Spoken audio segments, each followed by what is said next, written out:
I'm Mark Golub, coming to you tonight live from our JBS studios at a time when the Jewish world is reeling from a wave of terror and violence and murder on the streets of Israel, on the roads of the West Bank, in the old city of Jerusalem, as individual Palestinians have been incited by ludicrous charges of Israeli conspiracy and are attacking and stabbing and running over Israeli women and children, babies, men, with a savagery that takes one's breath away.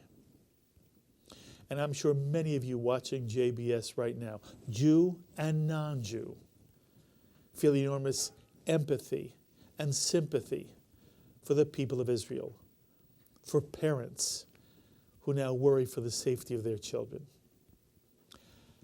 And so I just wanted to be with you tonight, to join with you in solidarity with the people of Israel, as yet another very difficult, painful moment in the life of the state of Israel is upon us.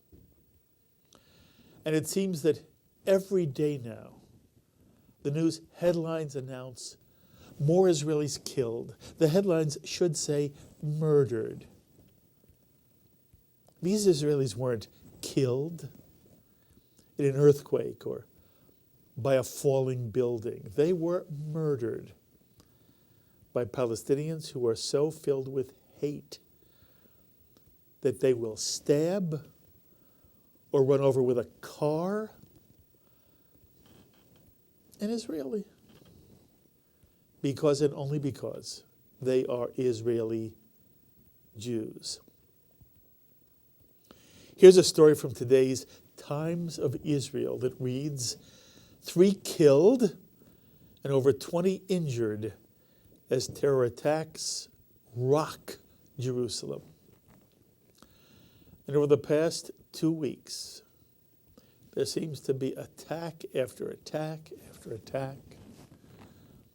All Israel was stunned when Hamas killed a Jewish couple driving their car on the West Bank in front of their 4 children. 2 days later, a Palestinian teen stabbed 2 Israelis to death in the old city of Jerusalem. Also stabbed the wife, who went for help with the knife still in her back, only to be told by Palestinians to die. Same day, another Palestinian slashed a 15-year-old Israeli boy in the chest and back. 2 elderly Israelis were stabbed. On Sunday, an Arab Israeli ran over a 19-year-old female soldier at a bus stop, then got out of his car, stabbed her, and attacked 2 men and a 14-year-old girl. Other attacks have been carried out by Palestinian women. One even failed in a suicide bombing.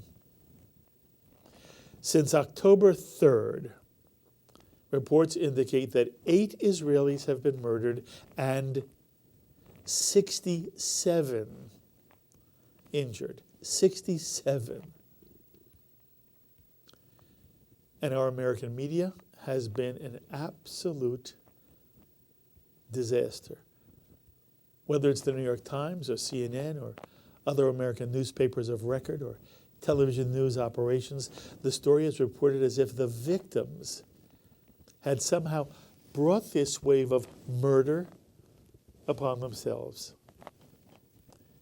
Instead of describing the situation for what it simply and plainly is, the American media, subtly and sometimes not so subtly, suggests that Israeli actions or inaction, or that Israeli policies have so frustrated Palestinian aspirations for statehood that Palestinians have, in understandable frustration, turned to violence. So a headline reads, Palestinian killed as violence continues. Palestinian killed. Palestinian killed. That's the headline. Palestinian killed. If you read the story, you find out the Palestinian was killed by Israeli police after he stabbed an Israeli. But the Palestinian wins the American headline.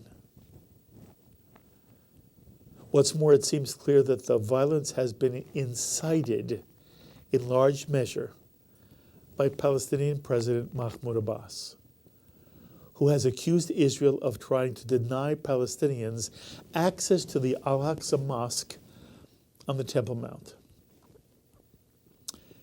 These are the written words, these are the words Mr. Abbas used in an early message to the Palestinian people. We put it up on the screen for you. Al-Aqsa is ours. Al-Aqsa is ours. They, meaning the Jews, have no right to defile it with their filthy feet. He goes on to say, we bless every drop of blood spilled for Jerusalem, which is clean and pure blood, blood spilled for Allah. And now here's what Mr. Abbas said today, October 13th. Here's what Mr. Abbas said today, justifying Palestinian murder. في هذه الأيام الصعبة التي تصعد فيها إسرائيل حكومة إسرائيل الهجوم الشديد على الشعب الفلسطيني في كل مكان، وبصراحة لا ندري لذلك سببا، لأن الجانب الفلسطيني لم يعتدي ولم يقم بأي عمل ضد الإسرائيليين. إذا كانوا يعتقدون أن الناس في القدس تقف للدفاع عن نفسها فهذا حقنا. نحن يجب أن ندافع عن مقدساتنا جميعا الإسلامية والمسيحية. أما أن يفكروا بتقسيم الأقصى فهذا أمر بعيد المنال ولا يمكن أن يتحقق له.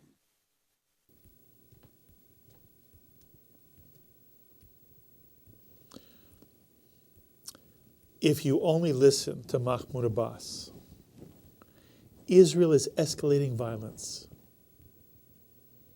If you listen to Mahmoud Abbas, Palestinians who attack Israelis, who run them over with their cars, who stick knives in their backs, who try to detonate suicide bomb, who kill parents in front of their children, these Palestinians are only defending themselves, are only protecting themselves. While Israel, which by the way has given administrative sovereignty of the Temple Mount to the Islamic Waqf, and which has protected Islamic and Christian holy sites since 1967 in ways the Arab world has never protected Jewish or Christian sites. If you listen to Mahmoud Abbas, Israel is now plotting to divide the Al-Aqsa Mosque. And you know, it's the tactic the Nazis used to perfection. If you tell a lie over and over, often enough, people will actually begin to believe it. What should trouble every American, Jew and non-Jew alike, is that the American media, CNN, MSNBC, network television, NPR, PBS, European media, the BBC, the print media, the New York Times, the LA Times, they swallow the lie. No American media should now be regurgitating the Palestinian narrative. And that's what it is, by the way, a narrative. You know what a narrative is? It's a story. It's a made-up story. No American media should be suggesting that there are two sides to the Palestinian murder that's going on the streets of Jerusalem and throughout Israel today. Our media should be condemning it for the barbarism and savagery and murder that it is.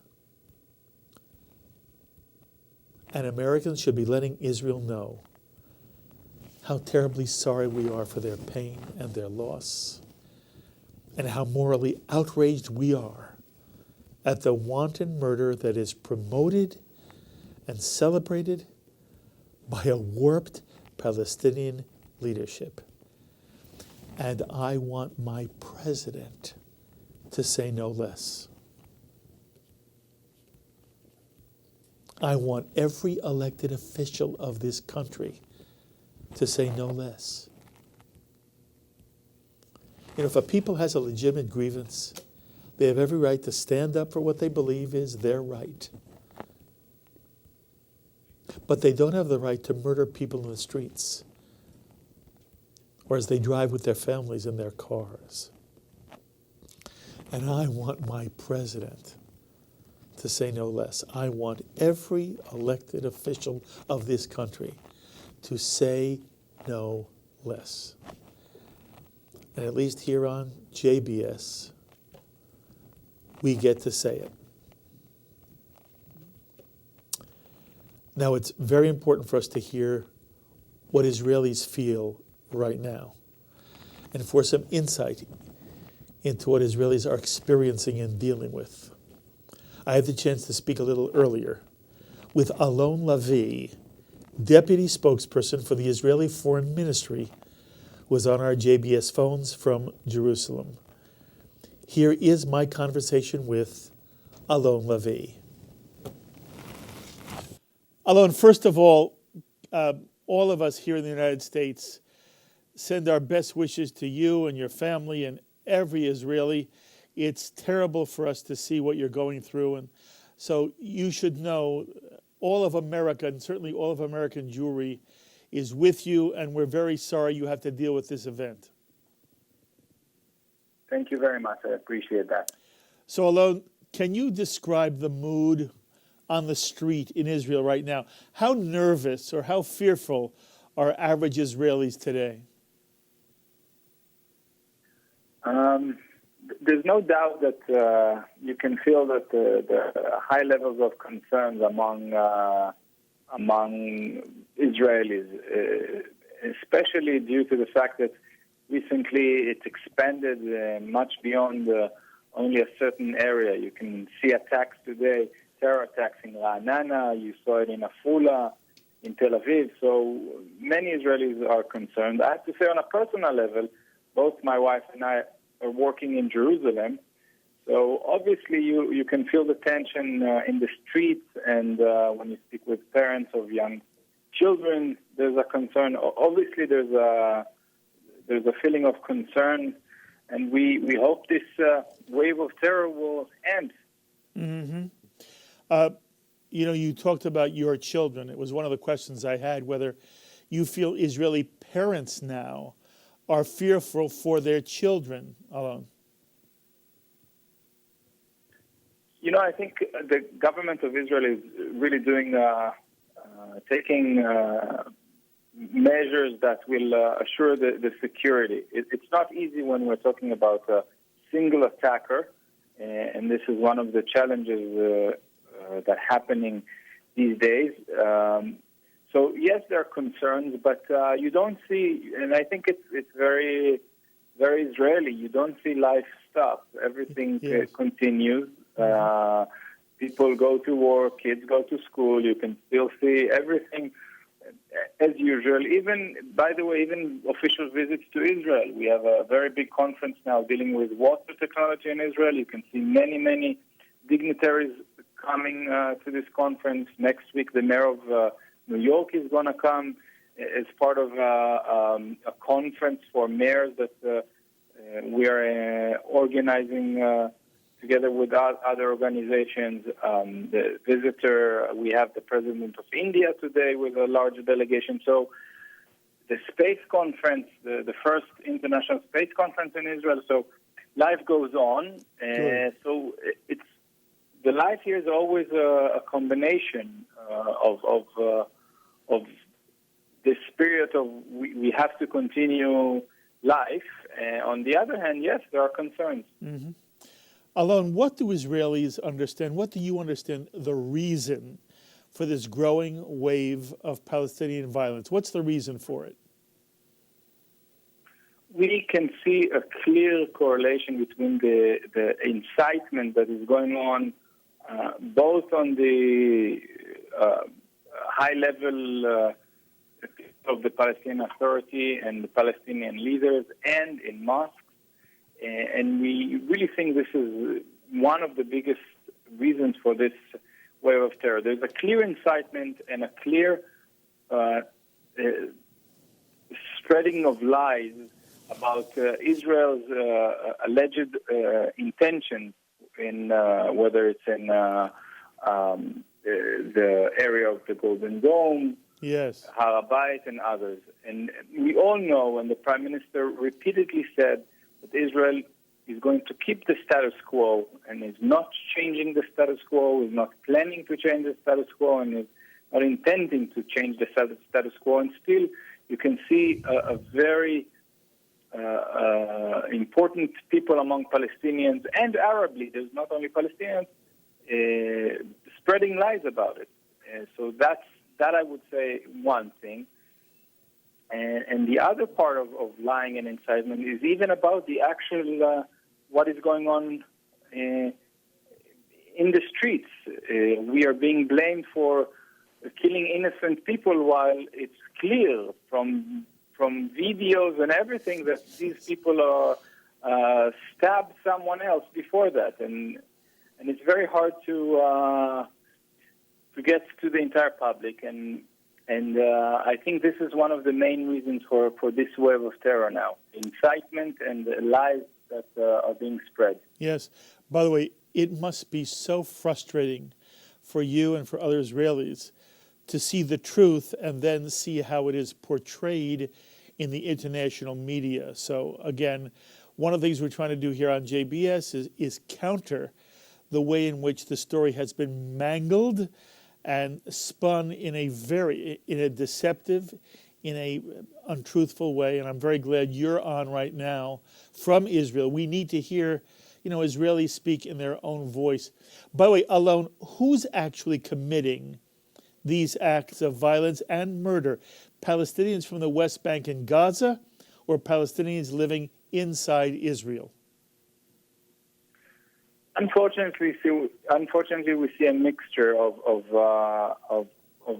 all those types you were referring to, and this is what again makes it even more challenging, because on the one hand we have Israeli citizens who are Arabs, but they're Israeli citizens. On the other hand, we have attackers coming from the Palestinian Authority. So this is one of the challenges. If I may add something about what you just mentioned previously, it was very disconcerting for me to read the headlines of the LA Times today, that the headline said something like, and sorry if I'm not quoting exactly, but something like 6 Palestinian teens were killed. That's pretty much the headlines. Then when you read, you can maybe understand that these Arabs, some of them are younger, some of them are older, stabbed someone and killed someone before that. But that was the headline. And then we do appreciate your work and other, not only Jewish organizations, but other organizations that really trying to show the truth about what's going on both in the U.S. and in other parts of the world. Absolutely. I want to come now back to the point you were making, that it is a combination or a mixture of Palestinians from various places. Are any of those who have committed murder actually Palestinian Israeli citizens who carry Israeli passports? Or are they, again, even if they live inside Israel, are they less than citizens? Do you know, Alon? No, there are Israeli citizens that from an Arab origin that acted in some of the cases. Even today, there was a car that ran down civilians, and one was killed by that car. And this person is Arab who works in Bezek, which Bezek was our one of the biggest communication, the Israeli official communication company. Cell phone. Okay, and yes. he did it with a company car. So yes, it does happen, or let's hope it did happen during this wave of terror that Israeli Arabs took part in terror attacks. Okay. I'm very sorry to hear that. I was hoping that maybe Israeli Arabs who have citizenship were refraining. Does this mean, by the way, if there are Palestinians coming in from the West Bank and inflicting this kind of harm, damage, and death, does this mean alone that the wall that was erected to keep terrorism out of Israel, that the wall is somehow no longer working, or maybe it never worked and it was more of a symbolic show than an actual prevention of terrorism? What's it say about the efficacy of the wall? Well, first of all, let me just make it a little more accurate. The majority of the barrier is a fence, not yes, the wall. Correct. It's much more photogenic to see the wall, and this is why this is what the most people see it. But it's only a small part of the barrier. It's a wall. Absolutely. That's firstly. Secondly, some of the attacks happen inside the West Bank, so the barrier, the fence, the wall is completely irrelevant. Of course. When unfortunately, when the Henkin couple, the deceased Henkin couple, Zechronam Livracha, were murdered, it was inside the West Bank. So Correct. the barrier is completely irrelevant. And lastly, I have to say that there's so many events, so I cannot follow exactly about the region of each of the attacker. But even if there are still Palestinians from the West Bank coming in and out of Israel as part of, they have visas or they have their authorities to do that. So currently it's not hermetic. Obviously the security measures are being taken care of and they're going through screens, etc. But there's no hermetic closure of the West Bank because then this is what is part of what we're trying to say. We're not believing in collective punishment. We would like to prevent terror attacks, and we would like to make sure there won't be any violence. But we do not want to harm the people that actually are against what's going on, and they just want to live calmly next to us. And there are these Arabs and Palestinians, obviously.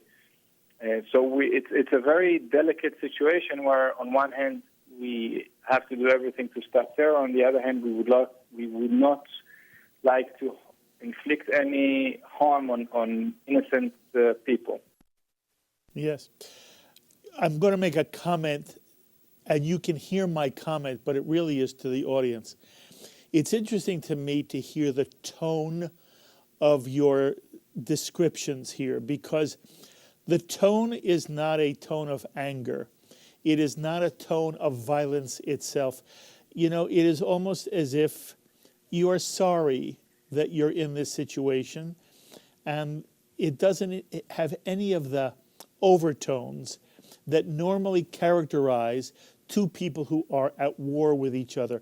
And what I'm hoping is that our audience gets a sense of who you are and who the Israeli people are, and that when we, again, see the kind of reportage, and when we hear anchors on American television, American radio, when we see the LA Times or the New York Times, which did something very similar, Alon, I hope people can say to themselves, you know, it just doesn't fit, and that basically it is a tragedy that right now you and your family and you talk about your own children, you have to worry about this when you were not out there trying to start any harm, any quarrel, and certainly no violent interchange with your Palestinian neighbors, be they living inside Israel or on the West Bank or wherever.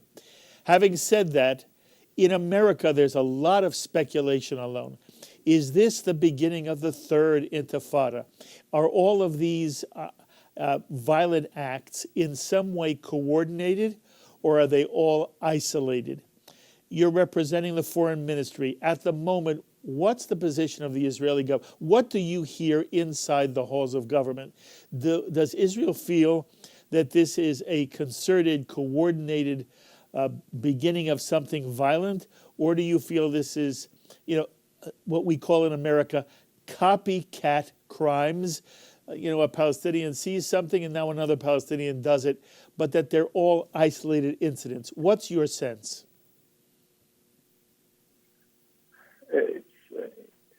Obviously, it's very complicated, and I'm not sure if I'm translating properly, but our wise people said, "Anevua nitenet b'yedei shotim." The prophecy is given to foolish people. Correct. So I'm not going to try even to be a prophet. All right. So, however, there's as I mentioned, there's incitement. In addition, there's a wave of glorifying the attackers, which, although it's not new, now it's very, very, very, very public and open. And this combination of, on one hand, incitement for violence, on the other hand, glorifying the attackers, is creating an environment that violence is perceived among many Arabs, and this is why we see many young Arabs, which is easy to influence on them.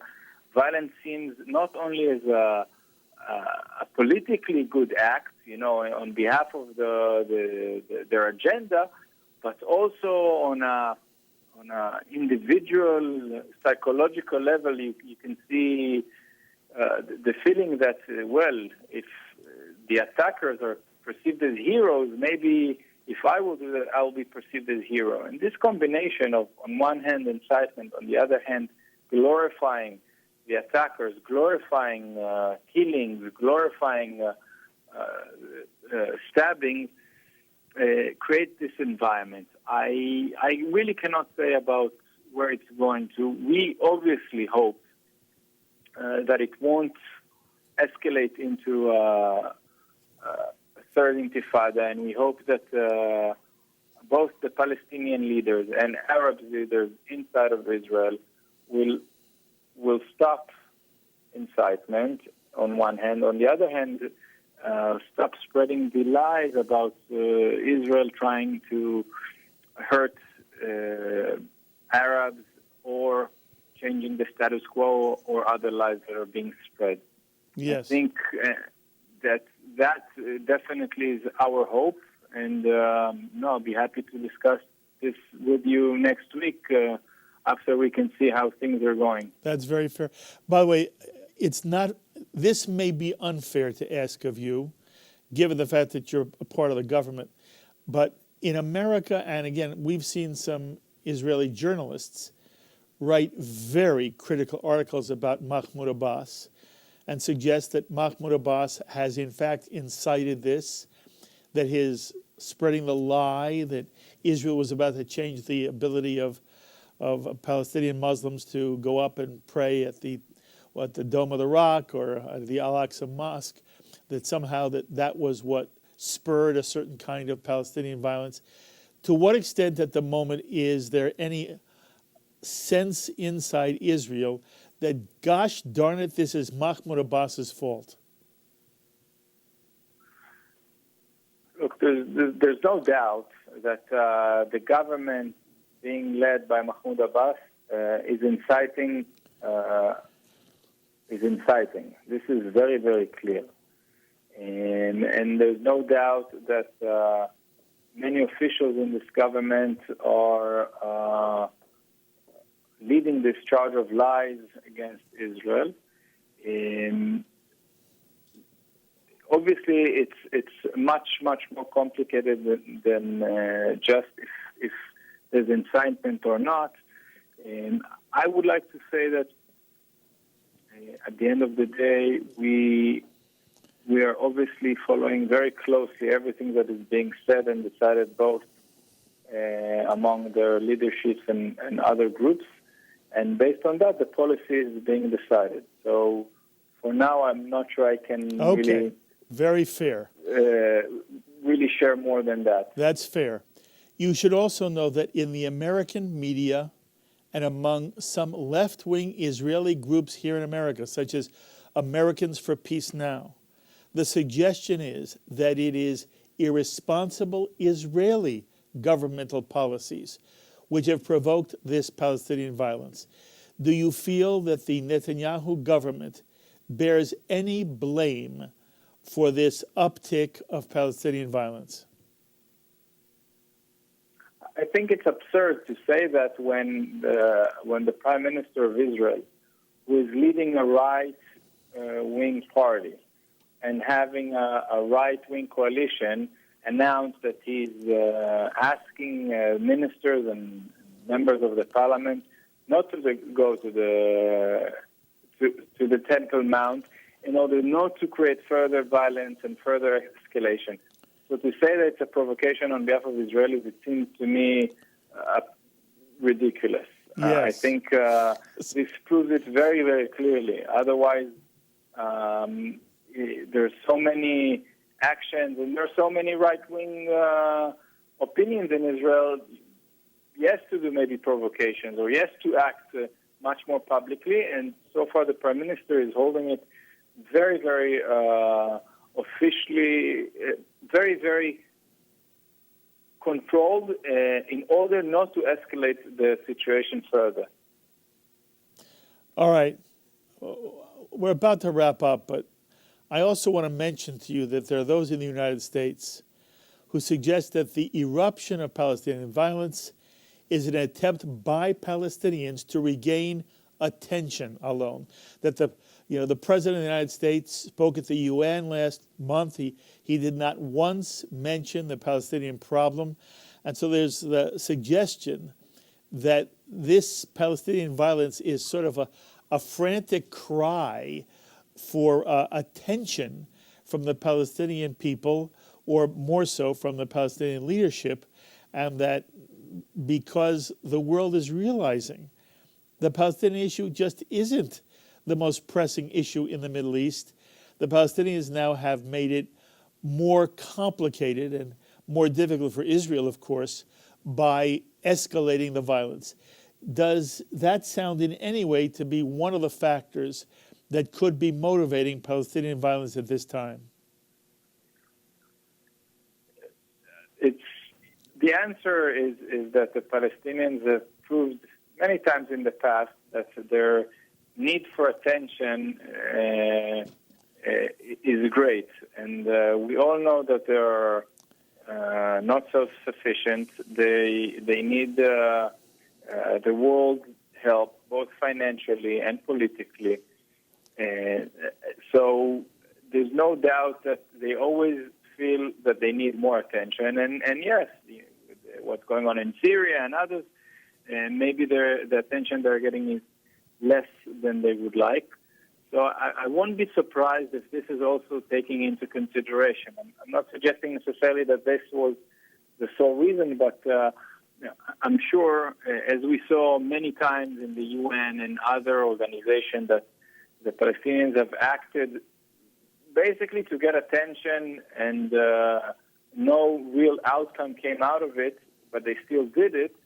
So it makes sense. Alon, I want to say one more time, we are all with you. We hope that you, your family, all those whom you love, all of your friends, and all of the Israeli people live in safety. This is just absolute nonsense, but unfortunately it's nonsense that takes blood and spills blood and creates a kind of danger for you and the Israeli people. And we are really sorry for this. And you have represented the State of Israel beautifully here on JBS. Again, I hope everybody not only hears your words, but the tone with which you speak. You're a lovely, lovely guy. I hope one day you'll have a chance to meet me in person. I'll get a chance to meet you, and we'll sit in studio and talk some more. But Alon, right now, I wish you kol tuva hatzlacha. You be safe, and we'll talk again soon. Thank you very much, Toda Rabba, and it will be my pleasure. B'vakasha. Right? Thank you very much, Alon. Alon Lavi, Deputy Spokesperson for the Israeli Foreign Ministry, speaking to us from Jerusalem. And again, I was not only moved by the content of what he said, but there was a loveliness to him which just speaks to me about who the Israeli people are. And I'm hoping that the American people, Jew and non-Jew alike, get to hear Israelis, and the way in which this has been portrayed just won't seem right. You say to yourself, the people who are the victims here, they're not out to hurt anybody. And it's terrible the way the American media has shaped and spun the story. I want to go to somebody else on our phones right now. One of the people I admire and respect most in the world. If you're a fan of JBS, you've heard me say this over and over and over again. He's calling right now from Boston. He's Professor Emeritus of Law at Harvard University. His name is Alan Dershowitz. He is perhaps the preeminent spokesperson here in America, defending the state of Israel as well as civil rights and issues of all stripes. And Alan, who is a prolific author, has written yet another book. His latest book is, we've got it up on the screen for you to see, Abraham, the world's first but certainly not last Jewish lawyer. It's part of the Jewish Encounter series published by Shochen Books. Alan Dershowitz, thank you again for joining us. Well, thank you. This is a sad day. It's a sad day not only for Israel. It's a sad day for the world media, which has blood on its hands. Doesn't it? By reporting these incidents as kind of a cycle of violence and giving terrorists the same credibility as people who want to live in peace and democracy, the world media encourages this kind of thing. The United Nations encourages this kind of thing. Tragically, even the United States government occasionally encourages this kind of thing by, again, talking about a kind of joint morality or moral equivalence. And as your previous guest said, the Palestinian approach from the very beginning has been to bring attention to themselves by terrorism, by hijacking airplanes, by killing Israeli athletes, by murdering people in their beds.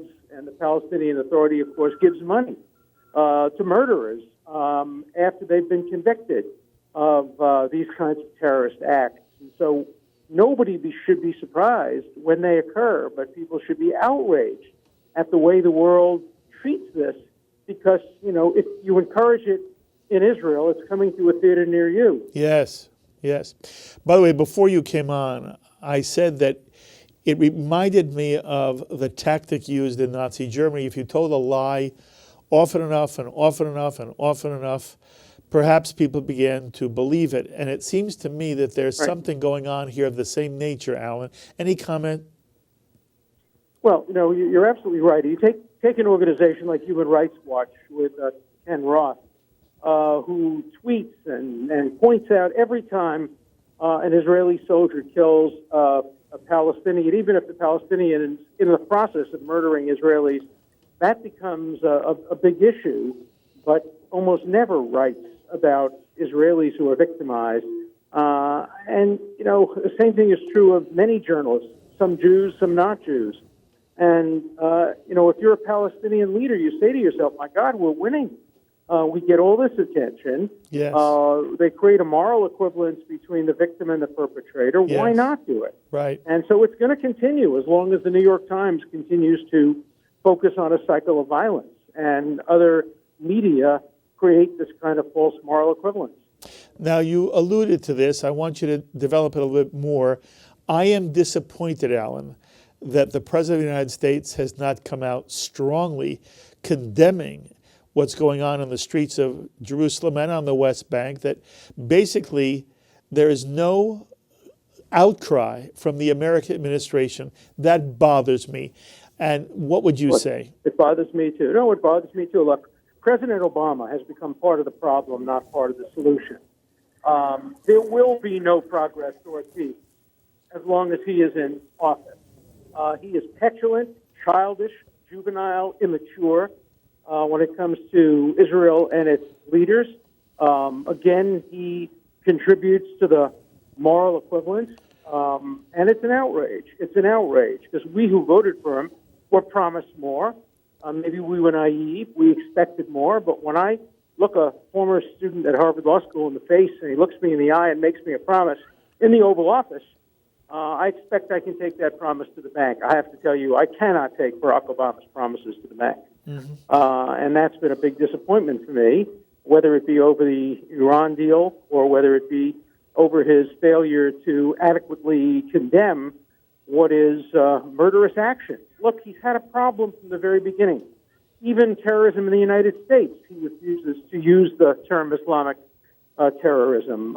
He tries desperately to describe every act of terrorism as something other than terrorism. And, you just can't link reality that way. And when it comes to Israel, when it comes to terrorism, when it comes to the conflict in the Middle East, he's contributed to the problem. He's created a vacuum, which the Russians are now moving in to fill. He's shown weakness rather than strength. And I think everybody is looking forward to a new administration when possibly peace can move forward. But I've given up, essentially, on this administration making any progress toward peace. Maybe we should have seen the signs earlier when he went to Cairo and didn't go to Israel, and when he has, again, created moral equivalence between those who want peace and those who refuse to recognize the nation-state of the Jewish people, including the Palestinian leadership, which recognizes Israel de facto but won't say the words, nation-state of the Jewish people, and then allows its imams, I say allows because there's no free speech in the Palestinian Authority or in the Gaza, allows their imams to preach this kind of hatred and incitement, which even under American First Amendment law would not be permitted. You get an imam carrying a knife and urging his followers to stab Jews. That's just the kind of thing that creates this kind of atmosphere. So, it's an outrage. And, of course, you blame primarily the people who wield the knives, but you also have to blame the other people, the leaders, for failing to acknowledge and to condemn, and indeed the opposite, to incentivize and incite and encourage some of these actions. So, yes. It's a moral outrage. I want you to give me your attention to one other issue here, and that's the United Nations. To what extent do you feel that what's being played out at the UN is, and I'm not leading you, this is not a leading question, Alan. I want to know from your perspective whether you believe the way in which the United Nations now is in some way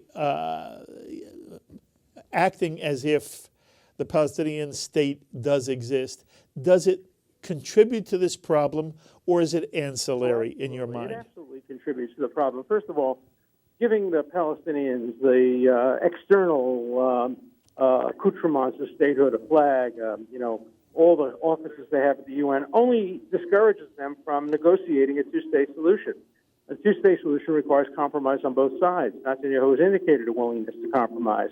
The other side doesn't feel it has to compromise because they win at the United Nations. Israel is losing an enormous representative at the UN, Ron Korsar, who is, I think, will go down in history as among one of the great Israeli ambassadors to the UN. I agree. Along with Abba Eban and so many others. I hope that his successor will be up to the job. It's a very, very difficult job. Mm-hmm. But the UN has been a cesspool of corruption and immorality, and you won't get any condemnation of this kind of terrorism. They'll describe it as resistance to occupation. And that, again, also encourages this kind of thing. I have another obligation, so I have to get off the phone now. Okay, I'll just say one more. I want to say one thing, though. I don't know how you write so many books, Alan. And Mazal Tov on the Abraham book. And you got to come in and talk to me about it. You are an amazing author as well as a thinker.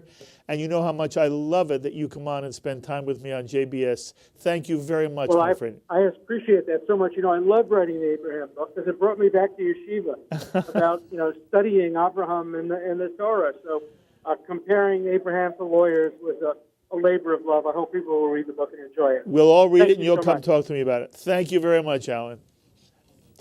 Alan Dershowitz, who of course is professor of law emeritus at Harvard University, Harvard Law School, and now his latest book is Abraham, the World's First, but certainly not last, Jewish lawyer. Obviously, Alan was a Jewish lawyer. There are many things that Alan says that seems to me to just resonate. And my guess is many of you feel the same way he does. We're coming up on 7 o'clock, but I want to go to one more call from an individual who has been watching this event and has been writing about it and has been thinking about it and has some very thoughtful things to say. He's a staff writer for the New York Jewish Week. His name is Stuart Winer, and he also joins us on the phone. Stuart, thank you for joining us. Sure, thank you. Thank you, Mark. Stuart, I want you to say whatever you want about how you see the way in which this has been played out in the American media, in the New York Times, in the L.A. Times, and here you are writing for one of the preeminent Jewish newspaper magazines on the American scene. How do you see it, and what troubles you most? Well, actually, what's been troubling me is that the three American television networks, broadcast networks, NBC, CBS, and ABC, really have been ignoring what's been going on. I guess I'm one of the few people who watch all three evening newscasts of the three networks, and they've had little, if anything, on. The one time they did have something on was when Israel responded to a series of rocket attacks from Gaza, and when Israel returned fire, actually aiming for a terrorist stronghold of weapons and whatnot, the explosion sent off shockwaves that collapsed a building, a nearby building, and inside that building was a pregnant woman who was killed. And the media covered that and talked about the fact that this woman was killed, and then said it was because of a reprisal attack from Israel. But other than that, there has been little on the broadcast channels.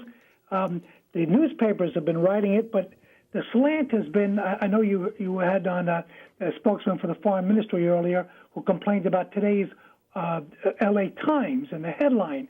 But, you would think that they would learn when somebody messes up and makes a mistake. Just last week, the BBC website headline read, Palestinian shot dead after Jerusalem attack kills 2. And what was that story about? It was about a 19-year-old Palestinian who killed 2 Israelis in the old city of Jerusalem before he himself was shot dead. Yes. Line writer, Palestinian shot dead after a Jerusalem attack kills 2. A Jerusalem attack. It doesn't even say that this man had done it. Then they changed the headline and to better reflect what was going on after there was a massive outpouring from readers. But now you say the L.A. Times just did it again. The Wall Street Journal has the headline, 2 Palestinian teenagers killed, 2 injured by Israeli police. And then they changed the headline, 2 Israeli police fatally shoot 2 Palestinians, injure 2 others. And then in small type, youths allegedly attacked officers and civilians with knives. But it's alleged that they attacked the officers and civilians, but there's no allegation. It's not alleged that they fatally shot. The whole tone, the whole way it's being portrayed is that Israel is the aggressor. Yes. And not that these Palestinians are walking through the streets and randomly attacking innocent Jews who are just walking along the streets themselves, with knives, with guns, and with cars. As you mentioned earlier, there was a car that ran down some Israelis, killed one of them. So, Stuart, what does it say to you? What's its signal about what's going on in terms of American media in general vis-a-vis the state of Israel? Well, I hate to think that the American media is so... I don't know. It's hard to say. I mean, why doesn't the broadcast networks cover it? All you see now, of course, is when you turn to CNN, all they've been talking about is the election. Not even the election is so far away, but it's talking about their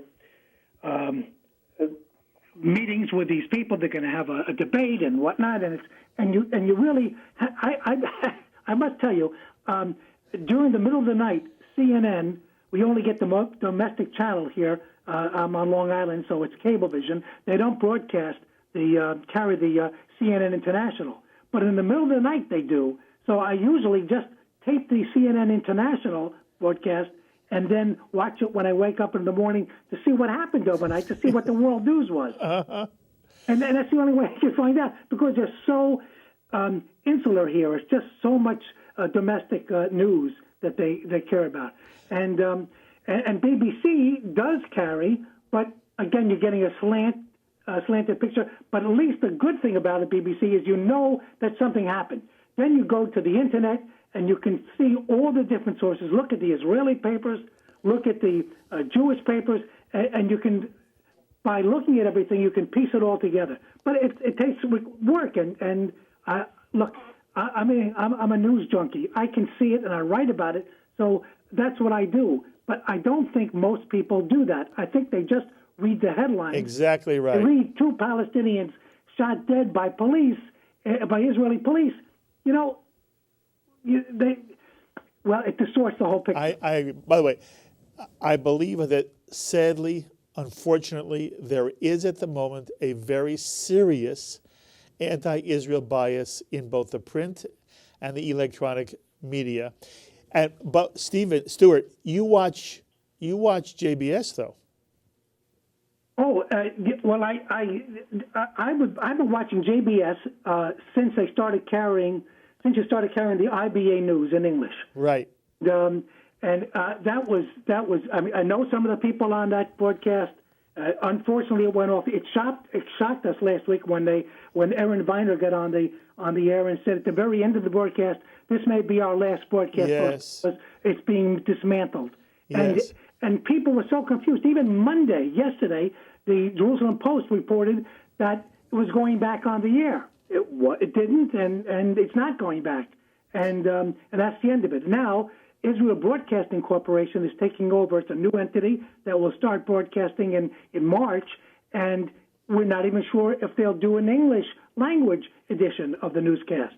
Well, you just have to keep watching JBS, Stuart. Absolutely, and I'm really looking forward to it. And at least to get something. Tisha Bader comes through with a good perspective. It's only 5 minutes, but she's been doing a great job. Yes, she has. You do a wonderful job too, Stuart, and I appreciate the time very, very much. Thank you. You be well. Stuart Ain, staff writer for the New York Jewish Week. We're going to take a break at 7 o'clock and then come back with your phone calls and a couple of other guests that we have lined up for you as well. This is an evening in solidarity with the people of Israel who have been going through a nightmare. And the fact that we can share this evening together live here on JBS, well, I hope it's as meaningful to you as it is to me. I'm Mark Golub. Please stay with us. We'll be back right after these brief announcements. JBS expanding Jewish understanding.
Did you miss a program on JBS you really wanted to see? Well, if you use the internet, it's so easy to watch almost any JBS program whenever you want to. Simply Google the name of the guest or program you'd like to watch and add JBS, and presto, the program should pop up on your screen. Missed our exclusive coverage of Bret Stephens on his new book, America in Retreat? Google Bret Stephens, JBS, and there it is. Missed Ari Shavit's in-depth interview on L'chaim? Google Ari Shavit, L'chaim, JBS, and there it is. Want to watch JBS's tour of Karnei Shomron? Google Karnei Shomron, JBS, and it pops right up. So don't forget to set your DVR to record your favorite JBS programs. But remember, JBS programs on demand are only a click away. JBS, expanding Jewish understanding.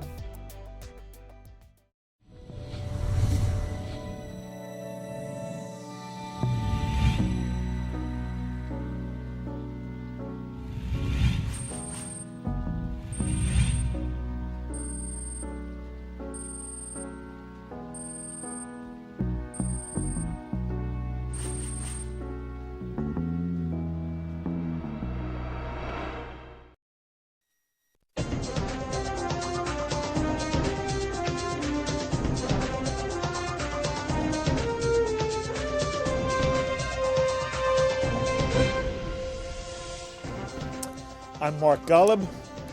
We're together in a night of solidarity with the people of Israel as they deal with this rash of stabbings and murders that are taking place throughout Israel and on the West Bank. I want to give you our phone number, and if any of you would like to express an opinion, I would love to hear what your opinions are. Our phone number is 201-242-1142.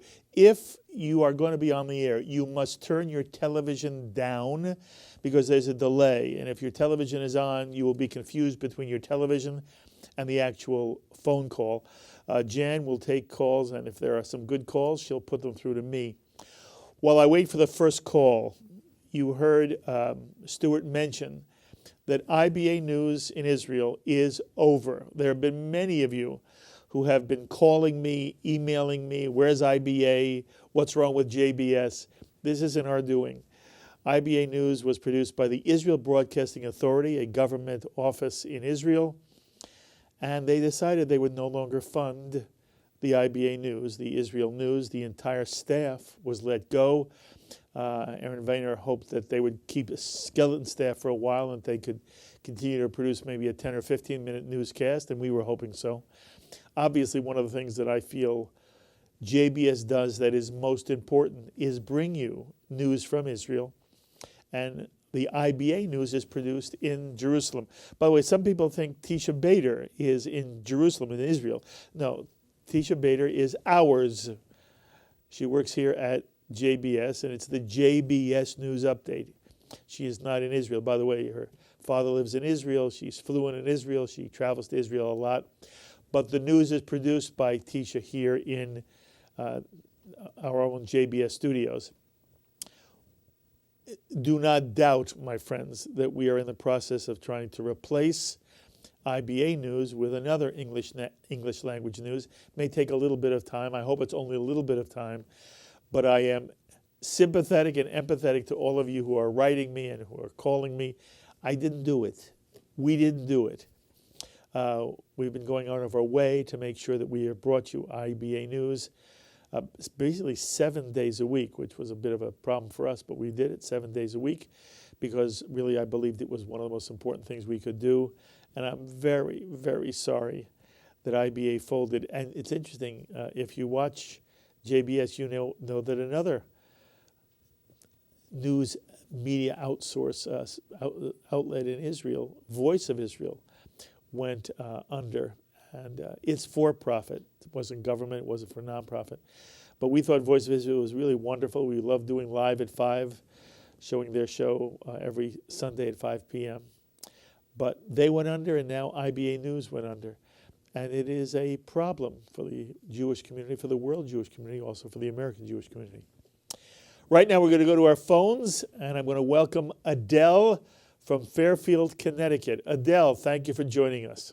Thank you for allowing me to speak. Absolutely. What are your thoughts, Adele? I would like to know where our American Jewish leaders are. They are so quiet, the silence is deafening. We have AIPAC, we have ADL, we have World Jewish Congress, we have American Jewish Congress. I get so many letters every day asking for money. Where are they? The silence is deafening. We cannot sit by and allow this blood libel, which is exactly what it is, to continue. Nobody is saying a word. There are no rallies. There are no full pages in the New York Times. There's nothing. What is going on? By the way, Adele, I love the phrase you used. It is the equivalent of a blood libel. The only thing I will say is that it may have sort of caught some people by surprise. It looked like it was here or there, and it's only in the last few days that we really realize how profound it is, and that's why we're on the air tonight.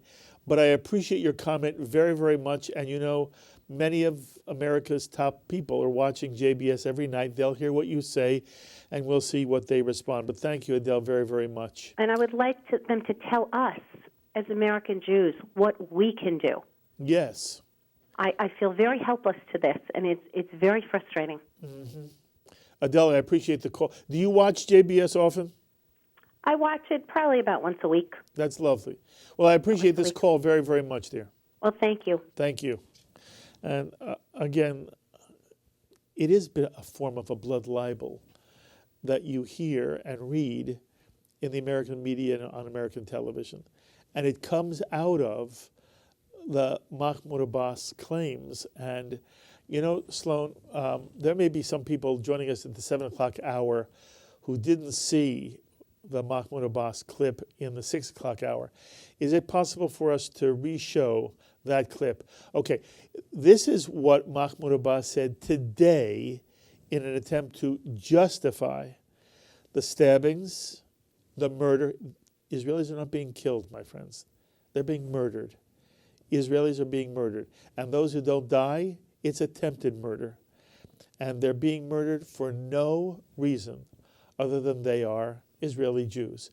But here is what Mahmoud Abbas said today on Palestinian television, and this is courtesy of Palestine Media Watch.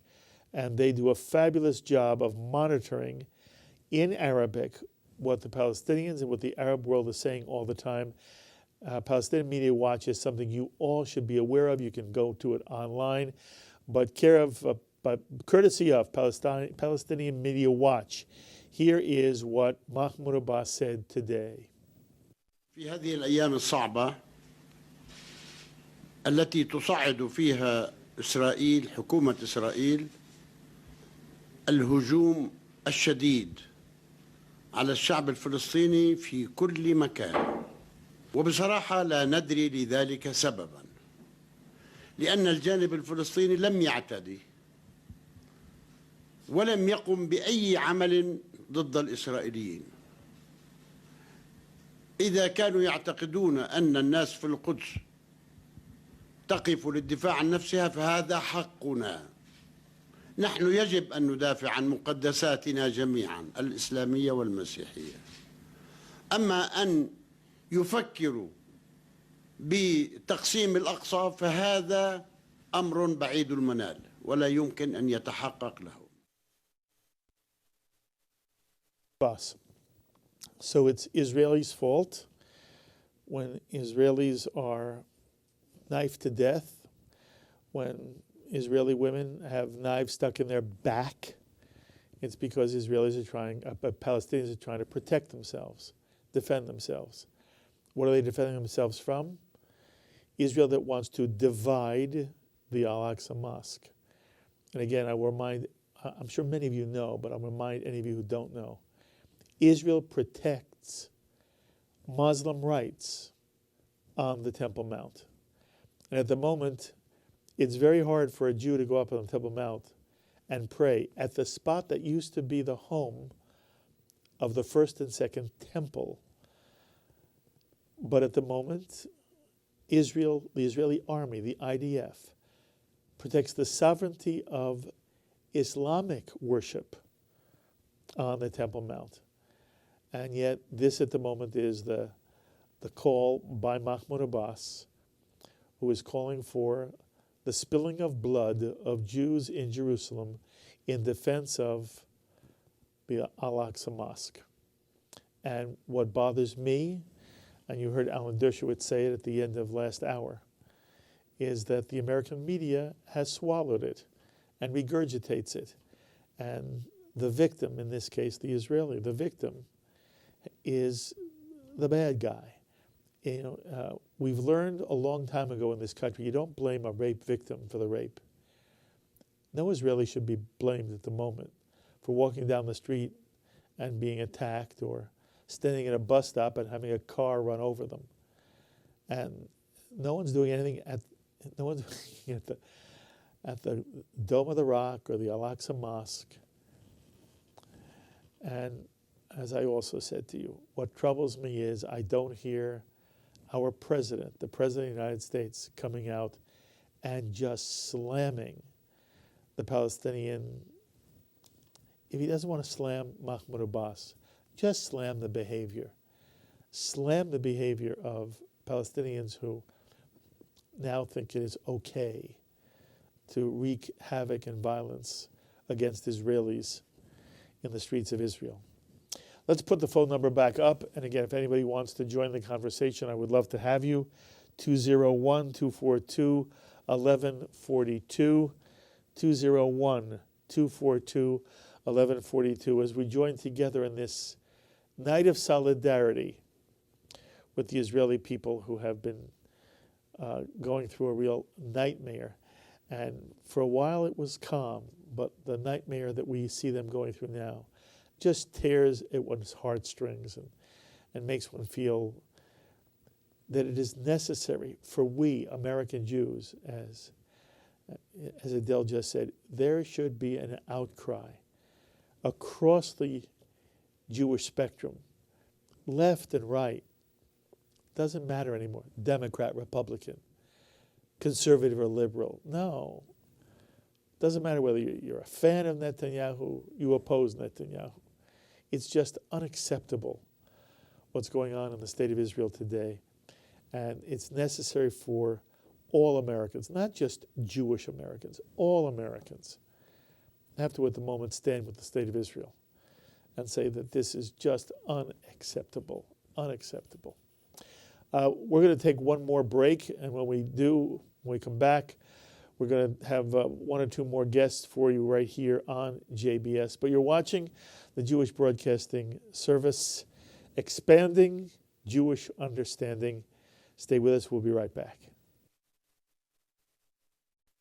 Enjoy the excitement and panorama of Jewish life today on JBS, the Jewish Broadcasting Service, featuring daily news from Israel, an array of Jewish studies, live Sabbath and holiday services, programs from the 92nd Street Y, and major event coverage, Jewish films, children's programming, and in-depth interviews with leading Jewish figures, all on JBS.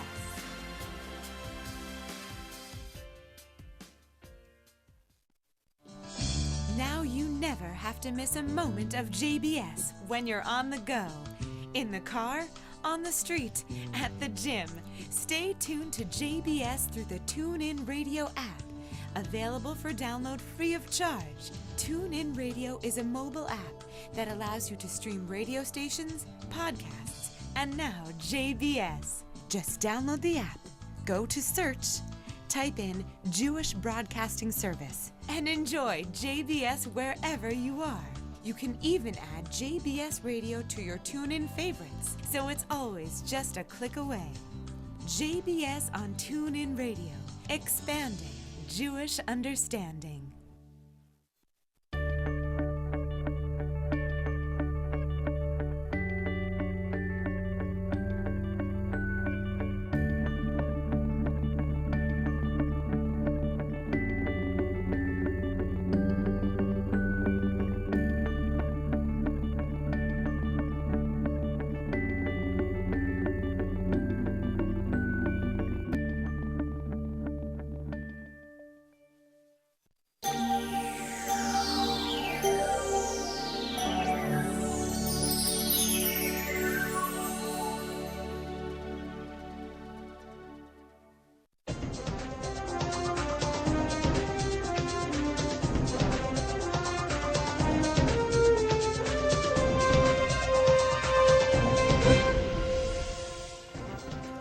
I'm Mark Golub here on JBS.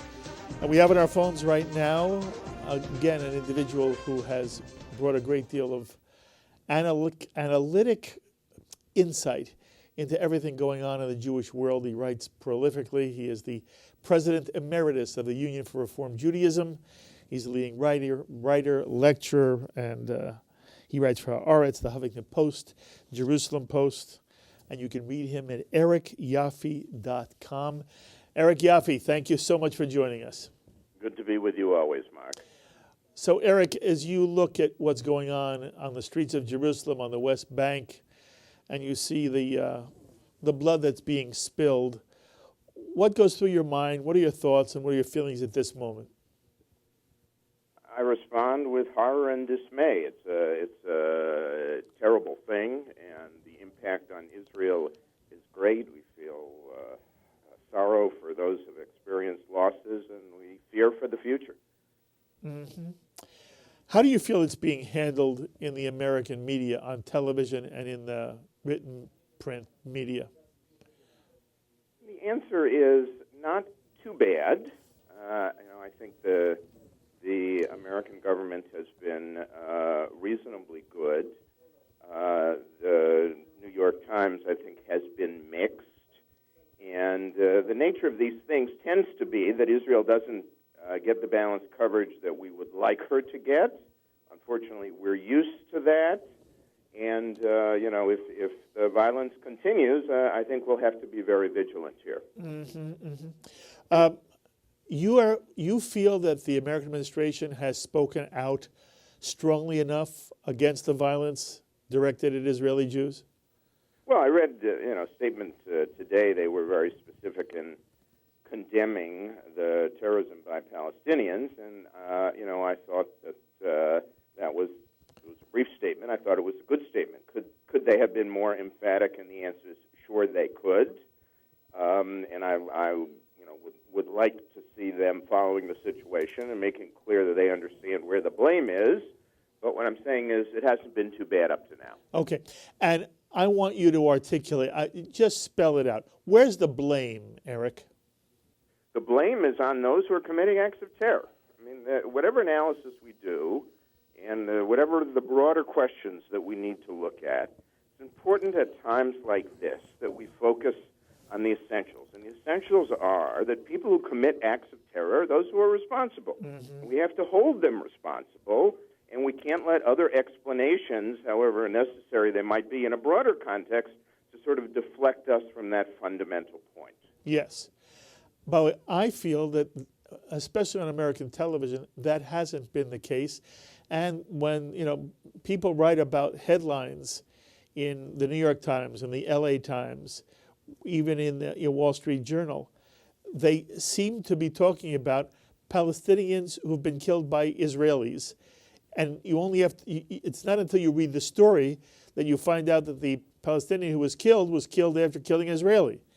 And Eric, I feel that's symptomatic of a larger problem. And I wanted you to comment on that. Well, again, I'm not, there's nothing new here. My daughter responded after reviewing the Times headlines the last few days exactly the way that you did. I must admit, I've been reading mostly the Jewish press and the Israeli press, so I'm perhaps not the best person to comment on that. But I wouldn't dispute your characterization of how you see the press. Look, it's a difficult situation for reasons that we know. Israel occupies land, and as an occupier, they tend to be portrayed in negative terms, whether it's their fault or not, whether historically it's their fault or whether they're responsible for specific actions. And even in cases like this, where you have acts of terror that are carried out by Palestinians, the Palestinians therefore are to blame. Even in those cases, there is a tendency here to say the occupier is wrong. That's the part of the broader tragedy, and that's part of our reality, and we need to be prepared for that.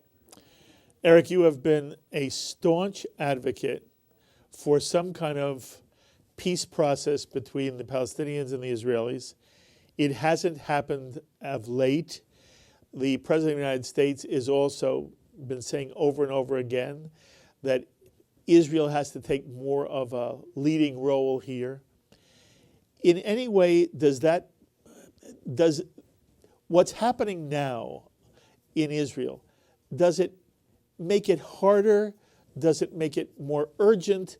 How does it play in to, again, your vision that maybe one day the two sides can, in fact, and I'm using your word, come to an amicable divorce? Look, I think there's shorter term and longer term. Shorter term, we need to put an end to the violence. So shorter term, Israel needs to use whatever force is going to be necessary in order to stop the killing, because absent some stability, nothing can happen. So I think that's critical here. We shouldn't be distracted. The Israelis shouldn't be distracted. I don't think that they will be. But we must have stability on the ground, and that means we're going to face a difficult period, because I think the only way you're going to get it is probably a massive use of force, maybe far beyond what we've seen up to now. That's going to be very difficult, but it's going to be essential. Okay. Then we come to the second question of then what? Yep. Then what happens politically? To me, the heart of the matter is Oslo. Oslo is the heart of the matter. Is there going to be Oslo or not? Those people on the right, tend to say, well, let's sweep away Oslo. Now, the problem with sweeping away Oslo is Oslo establishes the Palestinian Authority, and it's through Oslo that the Palestinians have been responsible for maintaining the security arrangements in the West Bank. And the fact is, that's good for Israel, which is why Prime Minister Netanyahu called on Abbas to maintain the terms of Oslo. That's what he said. He doesn't want Oslo gone, because if Oslo is gone, then Israel is going to have to be patrolling every street in the West Bank, and that's not something that they want to do. But the question that we now face, in light of what's going on, and these terrible terror attacks, and the unraveling of the whole political structure there, at least potentially, is, are we going to be able to maintain Oslo? The answer is maybe not. Mm-hmm. Maybe not. Maybe the Palestinian infrastructure is simply collapsing, Abbas is too weak, and so on. And if that's the case, then you really have a radically new situation that's going to require radically new answers. Abbas went to the UN a couple of weeks ago and said Oslo's dead. Well, that's not exactly what he said. I mean, what he said was we're not going to be obligated to observe the terms of Oslo if the Israelis don't observe the terms of Oslo. But, it was a terrible speech. Abbas gave a terrible speech. It wasn't the speech of somebody who was looking to make peace with Israel. Mm-hmm. It didn't extend a hand of peace. And again, how did Netanyahu respond? Not by saying let's discard Oslo, but by urging him to abide by the terms of Oslo. Mm-hmm. So that's the dynamic here. So if Oslo is gone, what replaces it? Now, the truth of the matter is I don't think the Israelis have any idea. They've put no alternatives on the table as to how they would proceed if Oslo is dead. Now, there are a number of alternatives, but I don't know how much time we have. That obviously is a very broad question. But that's the political issue that's at the heart of the matter now, in my view. Mm-hmm. We had a caller on just a little while ago, Eric, who said that she is very disappointed in Jewish leadership, that she felt there has not been enough rallying of support for the State of Israel. There haven't been rallies, public rallies. There haven't been major speeches, and that she was very critical of American Jewish leadership for being what she called definitely silent during this recent crisis. You have been in a position of major Jewish leadership here in America. Two questions for you. Number one, are you disappointed? And because you've been there, what can people who have positions of influence and leadership on the Jewish American scene, what can they do now? I don't know that I necessarily agree with her. I can't say that I've studied all of the statements issued by Jewish organizations. I've seen some of the statements issued by various arms of the Reform movement. I don't. My instinctive reaction is not that there's a huge problem here. We're in the midst of terror attacks. People are being killed every day. So I think the focus is on those events more than anything else. And what usually happens here is the American Jewish leadership follows sort of the informal lead of the government of the State of Israel and its representatives. And if the word is passed along that, look, you can be helpful to us here by doing the following, whether that's demonstrations or statements or contacting people and so on. I don't know that that's happened, and I don't know that on the Israeli side right now those are the questions they're dealing with. I rather suspect they're dealing with the internal questions. So I'm not, that's not the focus of my attention right now. Mm-hmm. And at the same time, is there anything you would like to see American Jewry do right now? Look, Israel needs our support. It's not clear to me there's something specific at this moment. When the time comes in the next day or 2 days or a week or 2 weeks, when the time comes to support Israel, we're going to have to be prepared to do it and do it very quickly. But I don't have a specific plan here because, again, I don't think that's the immediate problem. The immediate problem is for Israel to find a way to deal with this violence. And, if there's some indication that our government is going to be critical, for example, of Israeli actions that might involve significant force, then we're going to have to come to Israel's defense. Mm-hmm. Eric, this is the first time we're speaking after the new year. I wish you Shana Tova Mituka. It is always wonderful to talk to you, and I expect to see you often in studio, my friend. Okay, it's good talking to you also. Let's hope for peace in the land of Israel, and we'll talk soon. Thank you very, very much. Eric Yoffie, President Emeritus, Union of Reform Judaism again, leading writer, lecturer, thinker here on the American Jewish scene. He writes for Haaretz, Huffington Post. You can read him at ericyoffie.com. We have a caller who's been patiently waiting from Comac, New York. It's a pleasure to welcome Fred to the program. Fred, thank you for joining JBS. It's a pleasure for me to be on your station. Thank you. I watch it many, many times a week. Thank you. My question is, and as I listen to Mr. Yoffie, I see people like that as more of a problem in terms of when I heard him say, look, Israel is the occupier. I don't view Israel as the occupier of the West Bank. And as far as what can be done, the hope for a two-state solution is whistling in the wind. I would like to see, and understand I'm not a military guy or even a politician, I'm merely a layman Jew who cares about my country and my people. And I would like to see a very, very strong response to any violence on the part of the Palestinians. Mm-hmm. I wouldn't count on President Obama for anything. We must take control of the situation. And to me, the only thing that evil people understand is a disproportionate response to the violence that they're committing. Mm-hmm. Fred, first of all, Eric Yoffie does not need me to defend him. Okay. I'm not sure he was saying exactly what you thought he was saying. I think he was talking about how those in the media who feel that Israel is an occupier are going to slant a story even when the Israeli is the one being stabbed.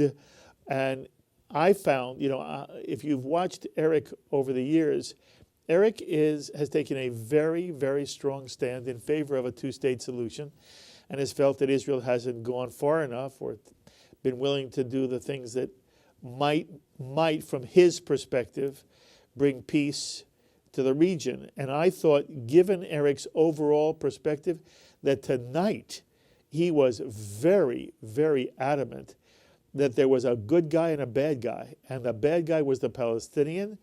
And he kept saying over and over again, there is no excuse for what the Palestinians are doing in Israel, whether it's in Jerusalem, in the Old City, in Tel Aviv, on the West Bank. And again, I think people who have heard Eric over the years and have read him, I would think that they felt tonight he was about, and again, I shouldn't be speaking for Eric, and this is not a term I believe he would like, but I would think that he was about as hawkish tonight as I have ever heard him. So again, I don't agree on, you've heard, if you've watched JBS, you've seen Eric and I have disagreed on the edges. There's a lot that I think Eric is absolutely right on, and it turns out that the Iranian deal, which all of us have problems with, Eric was the one who said the real issue is not whether you like the deal or not, but whether there's a better alternative, and many people have never found a better alternative. Anyway, I'm not defending Eric in general. I'm only saying I want you to make sure you heard how strongly he was condemning of the Palestinians in this issue, and I wish every Jew in America, I wish every American, I wish, he says the president came out today.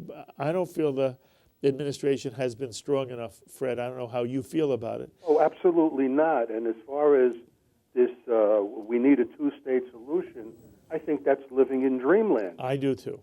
By the way, I am sorry that it's in dreamland, because in the ideal, it's what the Jewish people have said they were willing to do since 1937, and it would be wonderful if there could be a Canada next to Israel. But I'm afraid I agree with you, Fred. It is a dream that is impossible to implement at the moment, as long as there's a Palestinian leadership that will not say that there is the right of a legitimate Jewish state to live in the Middle East. So I agree with you. By the way, how involved in Jewish life are you? I have been running a current events forums around Long Island, in which I try to read everything I possibly can and inform people on Long Island of political situations, whether it's healthcare, education, political ethics, Israel, national security. And so my involvement in the Jewish community is frankly not much. But the materials that I read, as a matter of fact, I met you in East Hampton, and we were talking about the book by Shavit of Haaretz, my something homeland?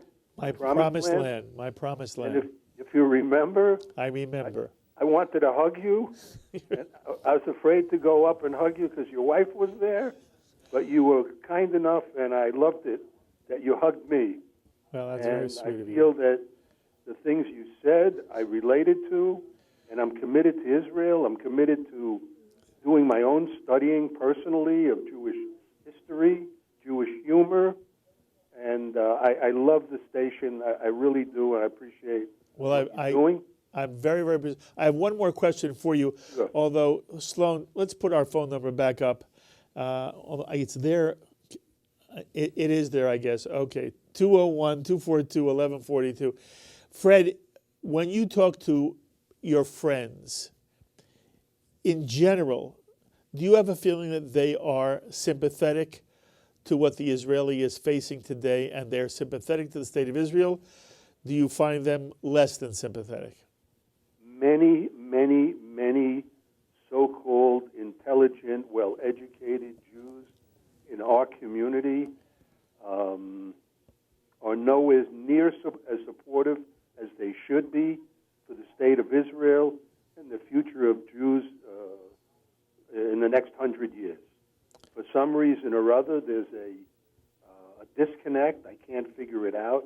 My Christian friends ask me, what's wrong with the Jews? What are they thinking? How could they possibly relate and criticize it? Look, Israel's not perfect. It deserves criticism when necessary. But to see my own community stand up for the Palestinians, words. I don't want to say the words on TV. It's very upsetting to me. I understand. And Fred, I appreciate this call very, very much, and I hope you keep appreciate watching. You and your network. Thank you very, very much, my friend. We have another wonderful individual on the line to give us his perspective. He's the publisher of the Jewish Journal of Greater Los Angeles. And by the way, if you read him, you read, thoughtful piece after thoughtful piece after thoughtful piece. His name is David Suissa. He's kind enough to join us now. David, thank you for joining us on JBS. My pleasure. David, as you look at what's going on in Israel, as you look at the stabbings, the murders being committed by automobile, what's your overall sense of what Israel is facing now and how it is being handled in the American media, both secular and Jewish? Well, I think what we're seeing is an ugly truth that's coming up to the surface, and that ugly truth is that this is Jew hatred. This is an assault on Jews, and it's a narrative that makes a lot of people very uncomfortable, and it's been simmering beneath the surface for decades now. And this is not about settlement or about borders or about Palestinian independence. It's about the hatred of Jews that has been marinating in Palestinian society for decades. And eventually, we're seeing the horrible result of that. Is this, in fact, an expression of deep-seated anti-Semitism, David? I don't think there's any doubt about that. I mean, if you look back on the history of Zionism, before the first settlement was ever built in Judea and Samaria, there was an enormous hatred for Jews and anti-Semitism and for the very idea of Israel. So the narrative that this has something to do with the occupation is really narrow-minded. We saw Secretary John Kerry try to make the same claim today, that blaming it on the settlements is sort of a very convenient narrative, but it's utterly false. This is not about the occupation. This is about 1948. This is fundamentally about the inability of the Arab Palestinian population to accept a Jewish state, and for them to sort of emulate the Jews and build their own state. It's almost like they won't give us a get. There's an obsession with Israel, and they just sort of won't let go. In a sense, they're also, I think, embarrassed that they need the Jewish state for protection from Hamas and ISIS. Imagine if the IDF left the West Bank tomorrow. There's a high likelihood that Hamas and the ISIS would come in and massacre the Palestinians who are there. So ironically, what Israel is doing right now, and they know it, and I think people like Abbas know it, they know that Israel is providing protection for the Palestinians in the West Bank, which further humiliates them. And it humiliates. Look, I'm an Arab Jew. I come from Morocco. I understand the Arab mentality. This is not about money or success. This is not about having their own state. This is about being humiliated by the presence of a Jewish state. The only thing Arabs knew about Jews before 1948 was that we were dhimmis, we were second-class citizens. All of a sudden, they see the Jews creating one of the great success stories of the 20th century, and now they're reporting to us. They don't understand that this idea of Judaism. All they used to know about Jews is that we were dhimmis and second-class citizens. So it's humiliation on top of humiliation. No wonder they're going to lash out and stab us. David, what's your attitude about the way in which the Obama administration either has or has not come out strongly against the Palestinian violence that we're seeing today? It's back to that thing of everybody's got their comfortable narrative that they cling to. And the comfortable narrative that the Obama administration clings to is that it's all even-handed. It's a cycle of violence, and it's connected to the occupation, and the poor Palestinians were provoked, and they lashed out, and they were frustrated, so they condemned the violence. It's parv. It's like neutral comment. So I'm not surprised I think Hillary Clinton was impressive with her statement. But the idea of blaming one party more than the other is just not politically correct. And that's why it's par for the course for the Obama administration not to stick its neck out and speak the truth, that the primary blame for what's happening now is not Israel, it's not the occupation, it's the Jew hatred that's been taught in Palestinian society. Okay. You know, David, you say it very bluntly. You say it more bluntly than others. There's nothing genteel about the way you say it. But what you're saying is what so many American Jews who have any sensibility at all about both the history and the present, we all feel to one degree or another exactly what you're feeling. And I keep saying to myself, isn't it obvious? I just had the extraordinary pleasure of sitting with Michael Oren. I kept saying to him, why isn't what you just said, David, and Michael said it in his way, why isn't it just obvious to the President of the United States and to those in the White House and to those in the State Department and those throughout the halls of government, why isn't it just obvious? And your answer is? I'll tell you why. Because once you get attached to a narrative, it's your comfort zone. If the narrative changes, it shakes up your life, it shakes up your worldview in a way that's deeply uncomfortable. And I'm glad you brought up the fact that I get pretty blunt on this subject. Yes. Because the Jew hatred, what's going on right now, there's nothing genteel about stabbing somebody to death. Right. It's blunt and it's raw. And I like the fact that you brought that up, because I use that language that's blunt and raw by design to try to, capture the horrifying nature of what's going on right now in Israel. There's nothing genteel about Jew hatred. I appreciate you enormously. David, what's your sense? I asked Alan Dershowitz the same question. What's your sense right now of how the United Nations does or does not play into this larger problem of a sort of international unacceptance, refusal to accept the legitimacy of the State of Israel? After all this time, that's the problem that Israel is facing now. We are seeing an international attempt to undermine the legitimacy of the State of Israel.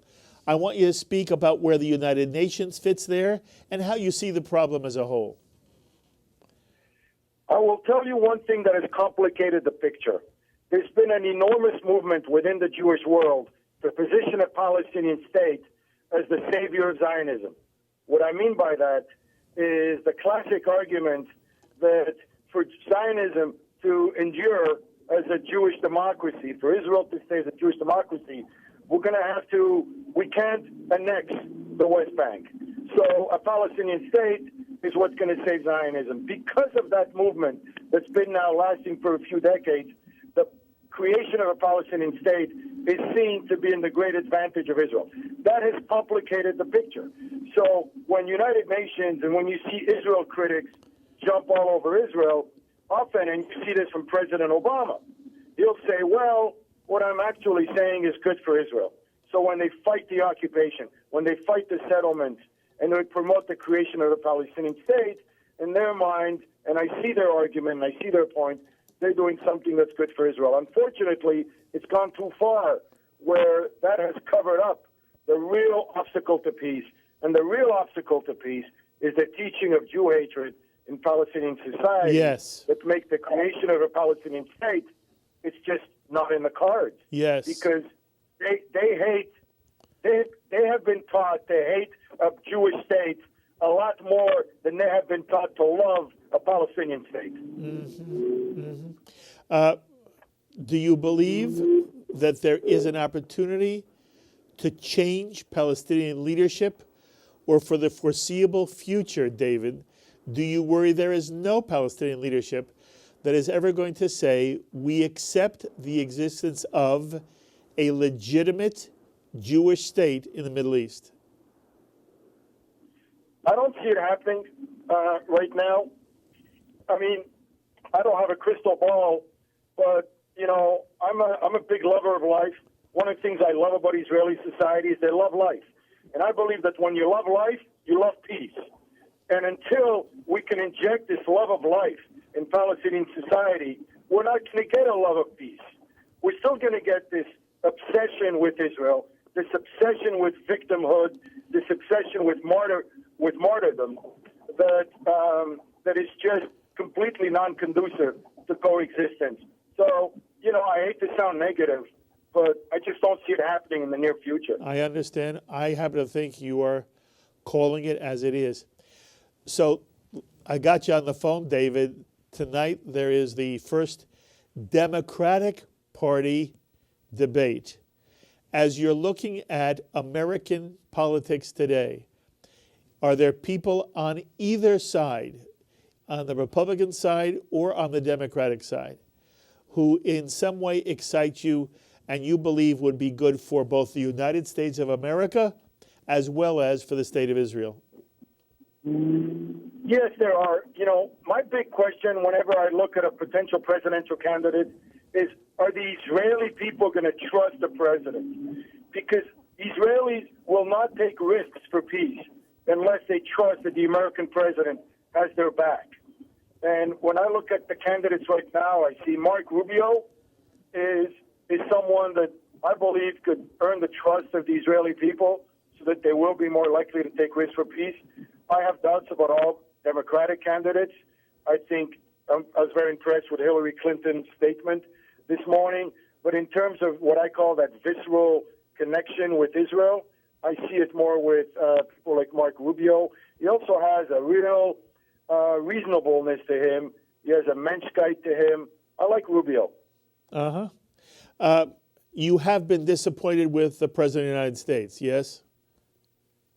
Yeah, you know, he overpromised and underdelivered. He's a decent man. I'm not an anti-Obama. I don't have that anti-Obama reflex. But I just think he had a different agenda. He had an agenda of pulling out from the Middle East.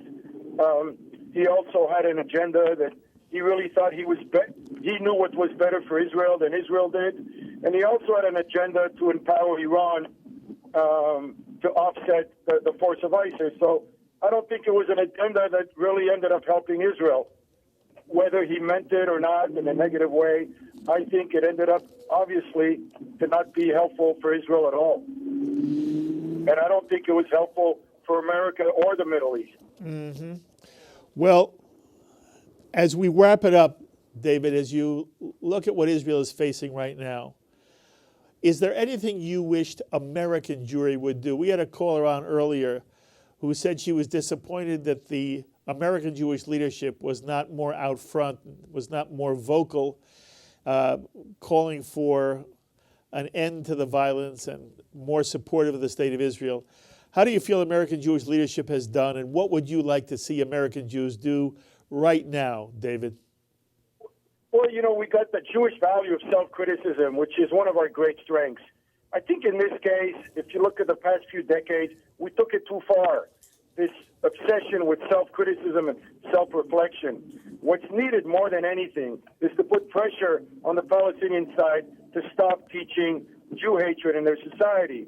We need to focus on the cause rather than the symptom. And the root cause is precisely that. What I would love to see more of is to have the Jewish community of America, left, right, Orthodox, Reform, secular, rally around this one issue of stopping the teaching of Jew hatred in Palestinian society and replacing it with the teaching of love of life. David, you always say it so well, and I like the fact that you're just brutal, and you know you always have a home here at JBS, and I hope you let me chase you all the time. L'shana tova mituka, you have a wonderful, sweet, good year, and we'll talk often, all right? Thank you, my friend. You be well. David Suissa, again, publisher of the Jewish Journal of Greater Los Angeles and one of the more outspoken members of the Jewish media and the Jewish community, and obviously very passionate in a wonderful, wonderful way. Look, we hope you've enjoyed just spending this time with us as we've been thinking of the people of Israel who have been going through a very hard time. And, you know, you heard Alon say, when you worry about your children, you worry for their safety in the street, then life changes. And yes, Israelis have this marvelous way of just maintaining their equilibrium, and they just go forward, and they do it with a zest and a joy in life. But it's never good when you're worrying about the safety and the well-being of your children, and we have to worry about your back. And right now, there is a very difficult time in the state of Israel, and I thought it was very important that we get together here. And I appreciate all those who have been on, Alon Lavi and Alan Dershowitz and Stuart Winer and Eric Yoffie and David Suissa, all for participating tonight and for sharing their insight. We have one caller that we're going to try to squeeze in. Lisa is calling from Brooklyn. Lisa, thank you for joining us. Hi, Rabbi. How are you, dear? Hi, how are you? I'm calling from Brookville, Long Island. I've spoken to you many times before. Happy New Year, by the way. Happy New Year to you. Let's raise Lisa up a little bit. I have a concern that in any relationship, you can never change the personality or the behavior of the other person. You can only change your own behavior. And I feel that there's a pattern set by Israel that they almost allow, and I adore Bibi and I adore Israel, but many Israeli leaders almost allow a pattern of 50 attacks, 100 attacks, 150 attacks until they answer in force. And it's almost as if those being attacked are becoming sacrificial lambs. We all know it's going to happen. Why do we allow even one attack? Shouldn't it be answered in force to deter any further attack, any further destruction? How, Lisa? It has to be done with force. Words but are how? not going to do it. But how? Whom do you want Israel to respond against? You can start monetarily. You can pull funding. You can, I mean, as humane as Israel is, they're not going to do anything inhumane, certainly. But you need to do what needs to be done to teach the Palestinians that this is not the way to do it. I mean, you can't go through the UN. The UN admonishes Israel on an hourly basis. The Palestinians do. This is all becoming a very detrimental pattern. It's endless, and too many people are being sacrificed. We all know what's going to happen, and it'll quiet down. It'll start up again. It's not fair to those people, the first 50, the first 100, that have to pay the price. I understand your point, and it's a very important point. It's not easy to know what to do, but you're right. Sometimes Israel's attitude is, and this is in part also, but Jews are not sacrificial, and there's nothing sacrificial in the Jewish tradition that says we should be sacrificial lambs. But the reality is that the realpolitik places Israel in a very difficult position, and very often Israel does wait. We saw it happen in Sderot. Israel does wait, and I appreciate the comment very much, Lisa, and I appreciate your calling me and being part of the program. Thank you, dear. Lisa calling from Brooklyn, Long Island. I want to remind you again, for all of those of you who have written to me or emailing me, IBA lost all its funding. The staff was let go. The reason why IBA suddenly is no longer on JBS is because there is no IBA. We are doing our best to replace IBA. You can be sure it is the first thing right now on our agenda, and I expect to have good news for you very, very soon. But the people at IBA were wonderful, and Steve, who got us IBA, he was the managing director there, was wonderful to us. So in any case, don't write me. There's nothing I can do about it. We lost IBA only because IBA went out of being. I also want to point out, IBA was lost. Voice of Israel was lost. We need media. We need Jewish television. And in some way, it always sounds self-serving. But I really hope that those of you who appreciate what you're seeing now on JBS, who understand what these 2 hours have been about, who really are thrilled that there is a significant Jewish presence on American television. You understand, my friends, there was never a Jewish channel on American television before what was Shalom TV and is now JBS. And it would be an enormous shame if JBS ever had to go off the air. And I know the channel looks robust, and Sloan Copeland has done a fabulous job with the look, and Dara Golub and Serge Goldberg and the staff that works here has done a fabulous job creating a very wonderful, feeling, looking, intelligent, thoughtful channel. And it's not like anybody likes everything on every channel. But if there's so much to like about JBS, I hope there's so much you enjoy watching. And again, you would think to yourself, well, this channel is safe and secure. The reality is we are only safe and secure if you support it. We are just like PBS television. If you watch PBS, they're fundraising all the time. And they've got government funding. Well, we need to really raise a lot of money to make a 24-hour, 7-day-a-week channel a reality on American television. We need your support, especially if there's those of you out there who really have significant means. Anything you can send us. A double high gift of $36, love it. A $100 gift and you get a mug, love it. But we need 4 and 5 and 6 figure gifts to be able to make this channel a reality going into the future. I don't want to see JBS follow IBA or Voice of Israel. I want this to be on long after I'm not doing this program anymore. Long after all of us are off doing something else. JBS should be here. It should be here now forever. There should be NBC and CBS and ABC and Fox and PBS and JBS. It'll only happen if you take this seriously and if you support JBS with a tax-deductible donation. You see our request all the time. It's up on the screen now. My thanks to all the people who put this show together. Sloan Copeland, fabulous job. Serge Goldberg, our production coordinator. JBS Associate Director Dara Golub in studio. Igor Funk in Master Control, Corey Sivikoff, Dennis Golan. Thanks also to the special to Ron Jacobson. And thanks to our producers, Carol Lilienthal, Jan Weiss, and Peter Lilienthal. Until the next time, I'm Mark Golub. Be well, my friends.